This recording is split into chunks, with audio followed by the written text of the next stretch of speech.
Côte d'Ivoire, 450 millions débloqués pour un pasteur pour l'organisation des séances de prière avant les élections pour la victoire de ADO.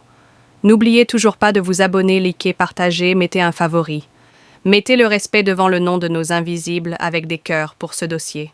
Selon nos invisibles, au cours du mois de juillet, un pasteur du nom de Makosso a établi un document au nom de 1154 pasteurs de la Côte d'Ivoire. Dans ce document, il se réclame être le président de ce groupement de pasteurs. Nos invisibles ont localisé le dit document dans le bureau d'un conseiller à la présidence de la Côte d'Ivoire. Le conseiller en question s'appelle Monsieur Claude Sailly. Il est mentionné dans le document comme objet « Demande d'aide des pasteurs pour l'organisation des séances de prière pour la victoire du président ADO à l'occasion de la présidentielle d'octobre 2025 ». Le budget prévisionnel de cette demande s'élève à 450 millions de francs CFA. Les différents quartiers d'Abidjan et certaines villes de l'intérieur sont mentionnés comme lieux des cérémonies de prière. Chose bizarre, le même document a été localisé chez le ministre de la Jeunesse et celui des Infrastructures, qui n'est d'autre que le portefeuille de photocopie. Les investigations de nos invisibles ont permis de toucher quelques jeunes pasteurs dans la commune de Makori. Ces jeunes pasteurs nous ont permis d'avoir quelques contacts avec un cercle de pasteurs proche de Makos 0. 3 d'entre eux ont eu peur pour nous éclaircir par crainte d'être convoqués si leur nom sortait dans cette affaire louche.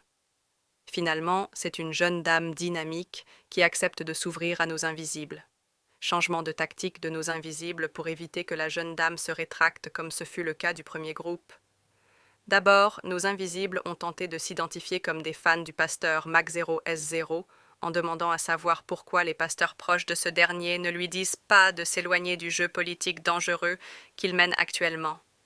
Sans langue de bois, la jeune dame affirme « On lui a parlé de faire doucement, mais il nous a fait comprendre qu'il est obligé de prendre position pour faire valider des dossiers qui seront profitables à nous tous.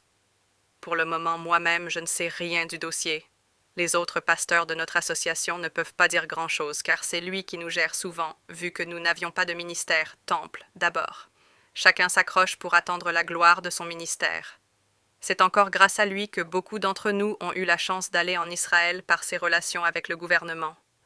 Dans ce récit, nos invisibles ne parleront pas de certains détails pour éviter de donner des indices sur la jeune dame dynamique en question.